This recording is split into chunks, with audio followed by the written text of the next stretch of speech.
Hello, everyone. My name is Benjamin Lee. I'm in Boehringer Ingelheim in the research informatics group. I will spend the next 20 minutes discuss the chemistry infrastructure migration, and the concern and the reality. Just want to say that whatever I say today is just the intention. We have not say we are going to go with ChemAxon or not. Just the intention, so that's we have to state. First of all, I want to say what is the definition of chemistry infrastructure. I mean, the reality is the chemistry infrastructure and the chemistry platform is a kind of similar idea, where I define as a computer system application of software that can store, search, manipulate, calculate, and visualize chemical or biological entities and their properties. And as you know, chemistry infrastructure now is a very crucial component of discovery, drug discovery and development in pharmaceutical industry. An example of a chemistry infrastructure is something like chemistry cartridge, drawing tools, visualization tools, structure standardization, and so on and so forth. Few examples of chemistry cartridge we deal with currently is MDL Director, which is one of the most popular cartridges. Of course, ChemAxon JCOM cartridge became more and more popular. And there was some other cartridges I just listed here. Just to give a quick historic view of the chemistry infrastructure. This mostly comes from Dr. Chen's review. I would say chemistry infrastructure started with 1950s when we start, I think CAS started to work on a computer-based chemistry information database. Since that, there was several evolution of this area. In 1977, I think three smart guys somehow sitting in the Chinese restaurant and thinking about this thing. And they built the new company called Molecular Design Limited. That's come with the MDL. After 2 years later, they sell the first license to the Chevron. So after that, there was many new innovations. In 1991, MDL released this ISIS client-server application, which almost became the industrial standard for next decades. That became the standard for the chemistry visualization browser software. I think almost every company has something like that. So after that, in 1997, MDL being acquired by Elsevier. Then next year, ChemAxon was formed. There is a lot of changes. In 2005, I was personally involved in change MDL platform to ChemAxon platform in a small company called Neurogen. Then, of course, people probably already know 2007, ChemAxon acquired MDL, accelerated merger with ChemAxon, and now, according to my personal communication with ChemAxon, they say that they have issued 5 licenses for top 10 pharmaceutical companies. So this is just a 1-minute overview of the history. So when we consider of chemistry infrastructure migration, what are the common things that we have to think about? First of all, is we have a legacy system, maybe not going to run in the new environment. That's the #1 consideration. Or it will require tremendous effort to make it work. Maybe the system, the technology takes not the kind of lag behind the industry chain, and also how this software can be integrated with in-house application. Does the company provide the satisfied support and upgrade? What is the long-term financial gain. These are the components we normally think about. In BI, we specifically run into this situation that, as you know, we are still running IS in production. And we put a lot of effort to try to change it into use the ChemAxon. Was not very successful. Therefore, we have to think about the alternatives. Another thing is we have in-house applications. Some of those API from MDL was not working properly. So what are the key things we have to think of when we thinking change of a platform? I think the first one is quality. If the vendor can provide the reliability, extensibility, and it can have a user-friendly, and also, most importantly, have a clear path for the migration. The service, does the vendor provide enough consulting support? They have expertise? Can they do customization and able to upgrade the software according to customers' needs? Financial part, of course, we're looking into the license model, negotiation power, and we're looking at the short gain and short cost cut and a long-term gain. Another important, I think, is company culture. Does the company stable? Does the company in the right size have a good culture and work ethic? That's very important. Also, we want the company have able to, they are familiar to the pharmaceutical industry.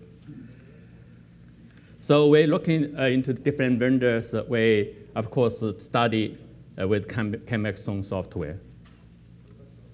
I think there are a few components very outstanding, very attractive, I would say, to us is the JCOM base, the cartridge, the mapping sketch, and the instant JCOM. We've put a lot of effort to study all this software. I think one of, obviously, this will be a big decision for a company like us. The concerns are always coming from the legacy system. How about the legacy systems? How about the system interdependency? How about the production interruption? Can users accept the new system? And how much money we're talking about? Do we have resource, internal expertise to fulfill that? Is this aligned globally with the various OPUs? Does the software provide reliability, extensibility for the future? Of course, timing. When should do it? Does the business support? Should we? How much we're going to talk about retrain the user or developers? There was the basic roadmap we choose. First of all, we started a business intention. There was something we needed to improve. We're looking for market options, and we do preliminary evaluation probably 3 years ago, maybe 4 years. We conclude something. We get business approved. Then we started to do in-depth evaluation and pilot implementation. That is a very key point, especially in-depth evaluation, that we really touch the code, doing something, make sure the software can fulfill our needs. After that, we have, of course, the financial department join the negotiation, and try to looking for license. Meantime, IS was starting consulting with the existing system, do in-depth system analysis, which is very difficult, and also start planning for the change. And the reality is BI, at that point, we are in that stage. We have not decided go or not. But I think the future will be, if we decide to go, we will have planned for data migration, system migration, testing, and complete the whole migration. I think this process will probably take a year or two. Now, I want to emphasize two things. One is the in-depth evaluation and the system interdependency analysis. So in order to do in-depth evaluation, I did take one of our system called external request management system. This system is provide the tools to CROs in China and India to synthesize compound for BI. The system contains many components, of course. In terms of chemistry structure related, is we have to insert the structure into the database. We have to search 5 different databases to make sure whatever we request was not redundant to anything we already have. Those databases include the reagent, compound database, commercial, and lab, of course, ERMS itself. Now, one of the challenges we had, I presented this last user meeting last year. One of the challenges we had is our chemists want to draw a reaction like that. And they want to pass the reaction into individual compounds so they can say, I want to synthesize this compound, this amount, this purity. Now, we tried very hard to use MDL, we cannot fulfill that. So we learned that JCOM can do that, so we use this software where we're able to fulfill this small task, but a very important components in the ERM system. After that, we have the ERM system released into production, but it's in the hybrid mode. What it means in the front end, we have JCOM components, but at back end, we still have the MDL database. Now what happens is these 2 things actually work very well. So far, still working very well on the production. There's no problem with that. But of course, we're also looking for, if we want migrate the back end also, we probably have to do the JCOM cartridge. So in the in-depth evaluation, we started to implement that. We installed JCOM cartridge, of course, migrate data into JCOM and index all those. One thing we learned, I think, a very good point is you can actually have a MDL director and JCOM domain index on same database instance without any problem. That gave us very good pathways that actually you can have this, when you have this migration phase, you can have one system running while you're working on another system, and one day just try to switch. After you work out, and then you switch. Very easy. So that is very good when we will fulfill that. Of course, after you have data into JCOM database, then you have to index all the things, and maybe you change the interface and do the deployment. Now, these might be a little bit detailed, too technically detailed. I list a few functions which you normally use in the JCOM cartridge: the insert, update, delete, and the search tools. I mean, their web page have a much more detail. I just list in the slide. Maybe hopefully some people maybe want to know how change. In the ERMS, you simply change the search query from MDL way to JCOM way, and very simple.